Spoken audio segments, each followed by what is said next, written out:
The really important thing is actually the other side. It's the biotech. It's the combination. It's only the combination, it's only with the help of biology that AI becomes really revolutionary. Because just do a thought experiment. Let's say we had the most developed AI in the world. But humans were not animals, were not biochemical algorithms, but they were something like transcendent souls that make decisions through free will. In such a world, AI would not have mattered much, because AI in such a world could never have replaced teachers and lawyers and doctors. You could not even build self-driving cars in such a world. Because to put a self-driving car on the road, you need biology, not just computers. You need to understand humans. For example, if somebody is approaching the road, the car needs to tell, is this an 80-year-old, an 18-year-old, or an 80-year-old? And needs to understand the different behaviors of a human child, a human teenager, and a human adult. And this is biology. And similarly, to have really effective like self-driving taxis, you need the car to understand a lot of things about human psychology, the psychology of the passengers coming in and what they want and so forth. So if you take the biotech out of the equation, AI by itself won't really go very far.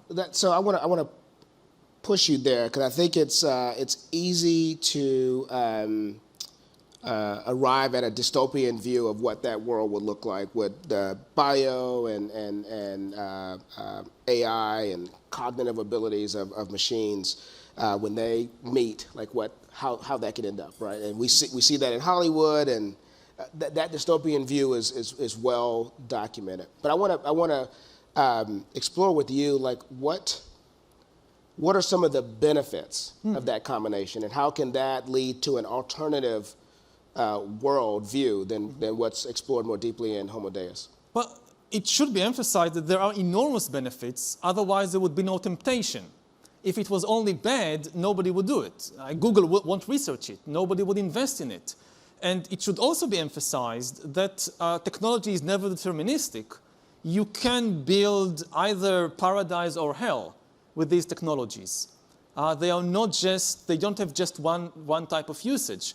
And as a historian and as a social critic and maybe philosopher, I tend to focus more on the dangerous scenarios, simply because, for obvious reasons, the entrepreneurs and the corporations and the scientists and engineers who are developing these technologies, they naturally tend to focus on the positive scenarios, on all the good it can do. But yes, I definitely acknowledge it can do a tremendous amount of good to humanity. To take the example of the self-driving cars. So at present, about 1.25 million people are killed each year in traffic accidents. More than 90% of these accidents are because of human errors. If we can replace humans with self-driving cars, it's not that we'll have no car accidents. That's impossible. But we'll probably save 1 million lives every year. So this is a tremendous thing. And similarly, the combination of being able to understand what's happening inside my body, this also implies that you can provide people with the best healthcare in history. You can, for example, diagnose diseases long before the person understands that there is something wrong. At present, the human mind or human awareness is still a very critical junction in healthcare. Like if something happens inside my body and I don't know about it, I won't go to the doctor. So if something like, I don't know, cancer is now spreading in my liver and I still don't feel anything, I won't go to the doctor, I won't know about it. Only when I start feeling pain and nausea and all kinds of things I can't explain. So after some time I go to the doctor, he does all kinds of tests, and finally they discover, oh, something is wrong.